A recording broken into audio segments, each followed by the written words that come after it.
السلام علیکم دوستو، میں ہوں شیخ کاشف. آپ دیکھ رہے ہیں SK TV.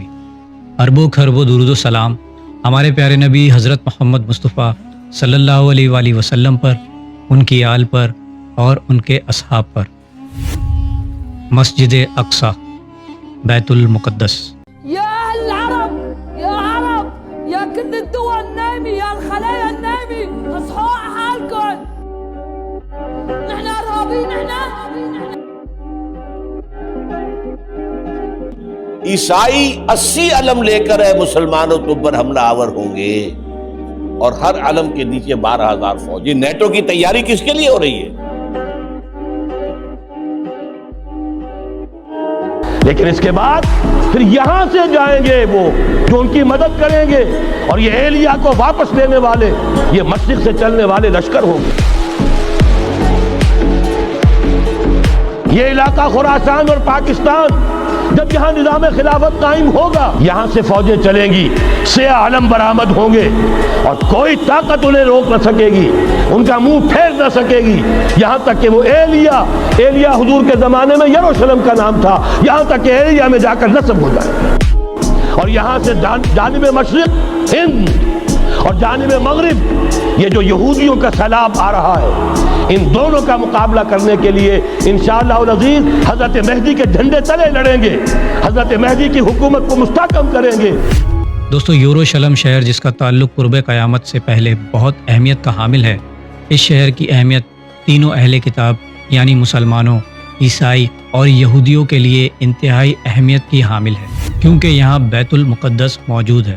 حدیث مبارکہ کے مطابق یہودی قرب قیامت سے پہلے مسجد اقصی کو شہید کر دیں گے. یہودی کیوں مسجد اقصی کو شہید کریں گے اور کیوں اس کی پریکٹس ہر رمضان میں کرتے ہیں، اور یہ لوگ کس وقت کا انتظار کر رہے ہیں؟ کیا یہ سب دجال جو ان کا مسیحا ہے اس کی آمد کے لیے کیا جا رہا ہے؟ اس ویڈیو میں تفصیل جاننے کی کوشش کریں گے. مسجد اقصی جس کی تعمیر حضرت داؤد علیہ السلام نے کروانا شروع کی تھی، جو ایک مقدس ترین جگہ تھی جسے تابوت سکینہ رکھنے کے لیے تعمیر کیا گیا تھا. حضرت داؤد علیہ السلام یہودی قوم کے نبی اور بادشاہ بھی تھے. حضرت داؤد علیہ السلام اپنی زندگی میں اس ہیکل یا مسجد کی تعمیر مکمل نہیں کروا سکے تھے، لہٰذا آپ کے بیٹے حضرت سلیمان علیہ السلام نے اسے جنات سے تعمیر کروایا. حضرت سلیمان علیہ السلام کی وجہ سے ہی اسے ہیکل سلیمانی یا کنگ سلیمان ٹیمپل کہا جاتا ہے، کیونکہ حضرت داؤد علیہ السلام کی طرح وہ بھی اللہ سبحانہ و تعالیٰ کے ایک نبی تھے، اور اللہ سبحانہ و تعالیٰ نے انہیں ایسی طاقتوں سے نوازا کہ جنات ان کے کنٹرول میں تھے، اور ہوا کو آپ کے تابع کر دیا، اور آپ جانوروں کی زبان جانتے اور جانور بھی آپ علیہ السلام کا حکم مانتے تھے. غرض کے ہر شے آپ کے تابع تھی، اور آپ علیہ السلام کے پاس اس دنیا کی سب سے طاقتور ترین حکومت تھی جو قیامت تک اب کسی اور کو نہیں ملے گی. حضرت سلیمان علیہ السلام کی حکومت کا مرکز یروشلم شہر تھا. ہیکل کی تعمیر سے پہلے یہودیوں کے پاس نہ ہی کسی قسم کی کوئی مسجد تھی اور نہ ہی کوئی ہیکل یا ٹیمپل. یہودی ایک خانہ بدوش والی زندگی گزارتے تھے. یہودیوں کے پاس صرف ایک خیمہ ہوتا تھا جس میں یہ لوگ تابوت سکینہ کو رکھتے تھے. تابوت سکینہ ایک صندوق تھا جو یہودیوں کے لیے بہت ہی مقدس ہوا کرتا تھا، جس کی طرف منہ کر کے یہ لوگ اپنی عبادت اور دعا کیا کرتے تھے. یہ لوگ جو بھی دعا مانگتے وہ قبول ہو جاتی تھی.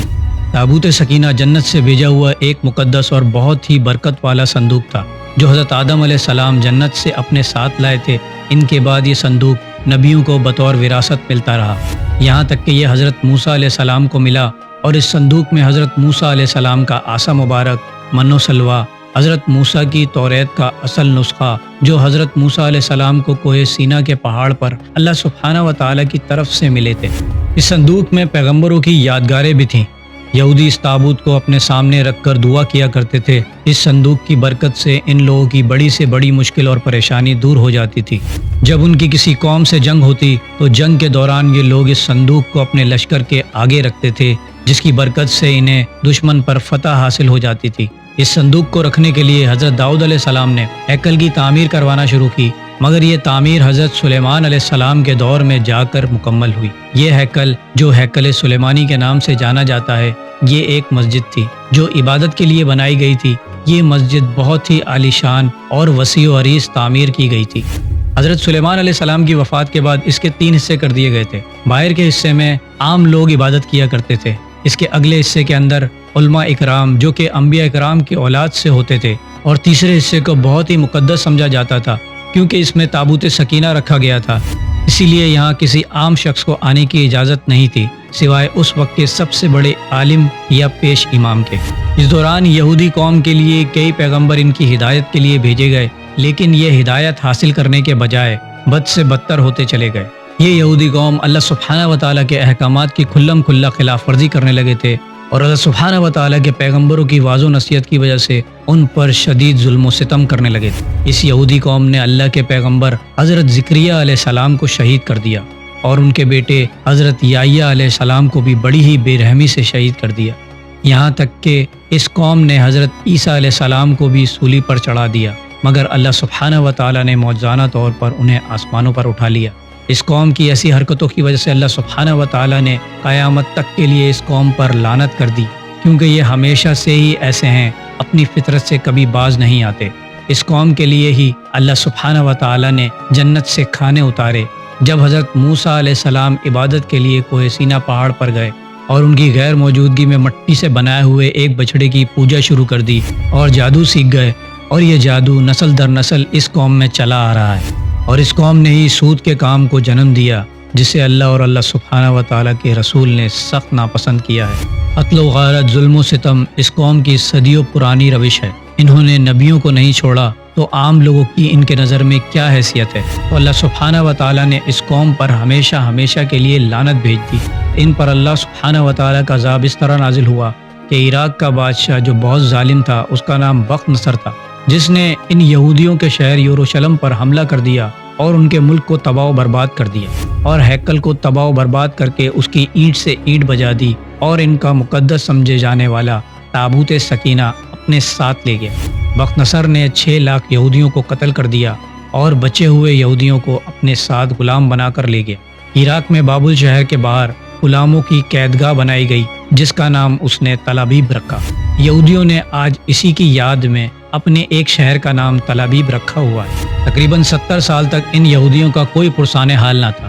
تابوت سکینہ کی بے حرمتی کی وجہ سے اللہ سبحانہ و تعالیٰ نے بخت نصر پر عذاب اس طرح نازل کیا کہ ایران کا بادشاہ، جسے ہم ذوالقرنین کے نام سے جانتے ہیں، جن کا ذکر قرآن کریم میں بھی کیا گیا ہے، انہوں نے ہی یاجوج ماجوج کو اللہ کے حکم سے ایک بہت بڑی دیوار کے پیچھے قید کیا تھا۔ انہوں نے بخت نصر کی سلطنت پر حملہ کر کے اس کی سلطنت کا مکمل خاتمہ کر دیا۔ تو یوں یہ ناشکری قوم ایک بار پھر آزاد ہو گئی۔ ذوالقرنین ایک بہت ہی نرم دل اور انصاف پسند بادشاہ تھے۔ انہوں نے تل ابیب کے تمام قید خانوں کے یہودیوں کو آزاد کر کے ان کو ایک بار پھر یروشلم جانے کی اجازت دے دی، اور ہیکل سلیمانی جو تقریباً 70 سالوں سے کھنڈر بنا ہوا تھا، اس کی دوبارہ تعمیر کی اجازت دے کر اس کی تعمیر میں ان یہودیوں کی مدد بھی فرمائی۔ چنانچہ حضرت ذوالقرنین کے دور میں ہیکل سلیمانی کی تعمیر دوبارہ شروع ہوئی، لیکن اس بار اس میں تابوت سکینہ نہ رکھا جا سکا۔ بخت نصر نے تابوت سکینہ کا کیا کیا، یہ کوئی نہیں جانتا۔ آج تک یہ دنیا کی نظروں سے غائب ہے۔ کچھ لوگوں کا کہنا ہے کہ اس صندوق کی مزید توہین اور بے حرمتی کی وجہ سے اللہ سبحانہ و تعالیٰ کے حکم سے دنیا میں ہی کہیں چھپا دیا گیا ہے، لیکن یہودی اس تابوت کے لیے اتنے پاگل ہیں کہ اس تابوت کے لیے اگر پوری دنیا بھی کھودنی پڑے تو یہودی یہ کرنے سے بھی پیچھے نہیں رہیں گے۔ حضرت ذوالقرنین کی ہیکل سلیمانی کی تعمیر کے بعد وقت گزرتا گیا، یہاں تک کہ حضرت عیسیٰ علیہ السلام کا ظہور ہو گیا۔ اللہ سبحانہ و تعالیٰ کے رسول حضرت عیسیٰ علیہ السلام پر ان یہودیوں نے اپنی گندی خصلت کے مطابق منافقت شروع کر دی۔ جب حضرت عیسیٰ علیہ السلام ان یہودیوں کے بڑے بڑے نام نہاد علماء کو آئینہ دکھاتے کہ وہ لوگ کیسے اللہ سبحانہ و تعالیٰ کے حکم کے خلاف کام کر رہے ہیں اور اللہ کی نافرمانی کر رہے ہیں، تو ان یہودیوں نے حضرت عیسیٰ پر ظلم و ستم کرنا شروع کر دیا اور آپ علیہ السلام کے قتل کا فتویٰ نکال دیا کہ معاذ اللہ یہ کوئی پیغمبر نہیں، دجال ہے۔ دراصل یہودی تو اپنے مسیحا کے منتظر تھے، جو آ کر ان کو پہلی جیسی شان و شوکت عطا کرے گا جو ان کی کتابوں میں لکھا تھا، لیکن ان یہودی علماء نے اپنے مفادات اور کرسی کو خطرے میں دیکھ کر ان کو سولی پر لٹکانے کی کوشش کی، لیکن اللہ سبحانہ و تعالیٰ نے آپ علیہ السلام کو زندہ آسمانوں پر اٹھا لیا اور یہودی ایک بار پھر سے اپنے غلیظ کاموں میں مصروف ہو گئے۔ حضرت عیسیٰ علیہ السلام کے اس واقعے کے 70 سال بعد ان یہودیوں پر ایک بار پھر اللہ سبحانہ و تعالیٰ کا عذاب نازل ہوا، جو کہ روم کی طرف سے آیا تھا۔ یہ حضرت عیسیٰ علیہ السلام کے ماننے والے تھے۔ ان کے بادشاہ کا نام ٹائٹس تھا۔ یہ بادشاہ بخت نصر سے بھی زیادہ ظالم ثابت ہوا اور اس نے صرف ایک دن میں ہی لاکھوں یہودیوں کو کاٹ کر رکھ دیا۔ اس نے انہیں طاعون کے چوہوں کی طرح چن چن کر قتل کیا، اور اس نے ہیکل سلیمانی کو مکمل طور پر تباہ کر دیا، اور ہیکل کا کوئی حصہ بھی سلامت نہ چھوڑا، اور ان یہودیوں کو یروشلم سے باہر نکال دیا۔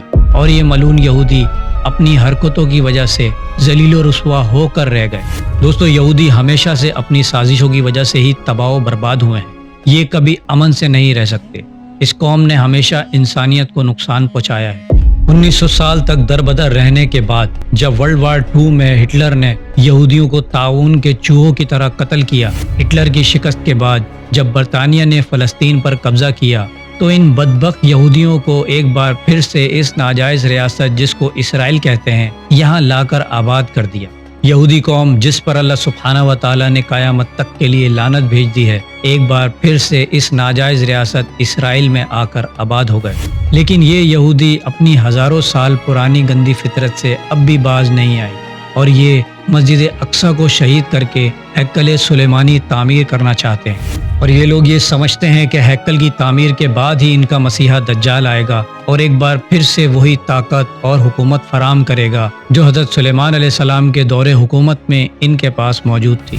حدیث مبارکہ کے مطابق مسجد اقصی کو شہید کر دیا جائے گا، تب امام مہدی علیہ السلام کا ظہور ہوگا۔ دوستو، یہ یہودی ہم مسلمانوں کو ہر رمضان ٹیسٹ کرتے ہیں کہ مسلمانوں کا کیا ری ایکشن آتا ہے۔ اصل میں یہ ہمارے ایمان کا ٹیسٹ ہے۔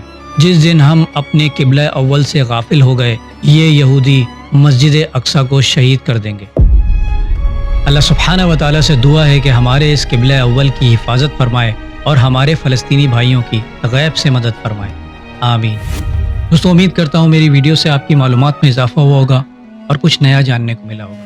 اگر میری ویڈیو آپ کو اچھی لگی ہے تو میری ویڈیو کو لائک کریں، میرے چینل کو سبسکرائب کریں اور بیل آئیکن پہ بھی کلک کر دیں۔ اب میں ملوں گا آپ کو ایک ایسی انفارمیٹیو ویڈیو کے ساتھ، تب تک کے لیے اللہ حافظ۔